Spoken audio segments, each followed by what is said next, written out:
So we pull up to Charlotte, and it's pretty bad. So this is coming home flight. We're probably 5 minutes out from touching down. I get an alert on my phone that my next flight is now boarding.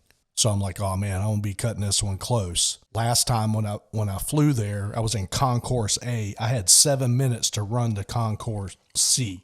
And I don't run unless somebody's chasing me. So I barely made it. When I got to the plane, they said, your flight's gone. I'm like, no, it's not. It's still sitting right there. Come on. She took me down the little bridgeway, and she had to knock on the closed door on the side of the aircraft that they popped the damn. It's Billy Skipper. Can I flip your pillow? No, you may not. Oh, get him, Bruce. We done fired Bruce up now. This is the guard dog. So they opened up they opened up the side of the airplane and let me in at the last minute. Bruce, I'm trying to record a podcast. Knock it off. Okay, so as we landed, I had gotten the alert that my next flight was boarding, and I'm trying to get home by 8 o'clock at night. I'm like, I'm going to have to run again. I'm at one concourse. I got to run to the other. The last time I did this, I did it. I almost had a stroke, but I did it in about 6 minutes. Then we're just sitting there. We're sitting on the taxiway, and he comes over and says, hey, sorry, guys, we're going to be holding here on the taxiway for a while. The airport's full. There's nowhere to park. I'm like, oh my God, there's no way I'm going to make this next flight. And so the flight attendant heard me say that, and they said, sir, they know where you're at.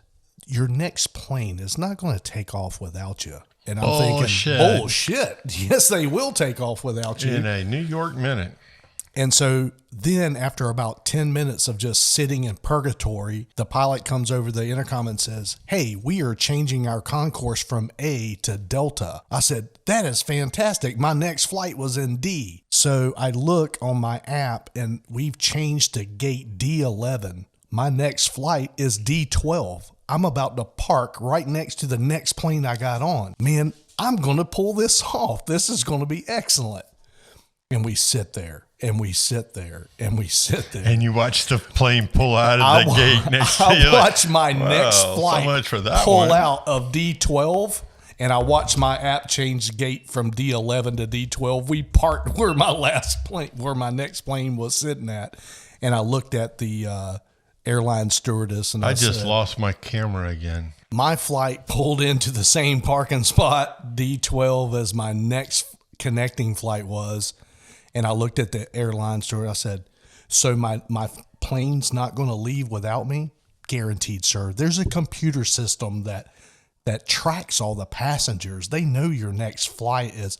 I said, well, that's funny. They don't care. My next flight was the one that just left so that we could park here. So she says, oh, you'll need to go see customer service. Oops, I'm an idiot. So I go to customer service and I said, hey, my flight left without me. She says, well, we get another one that's in about 2 hours. So I said, yeah, they will leave without you. They do not care. They overbook all these damn flights anyway. Was this in Charlotte? Yeah.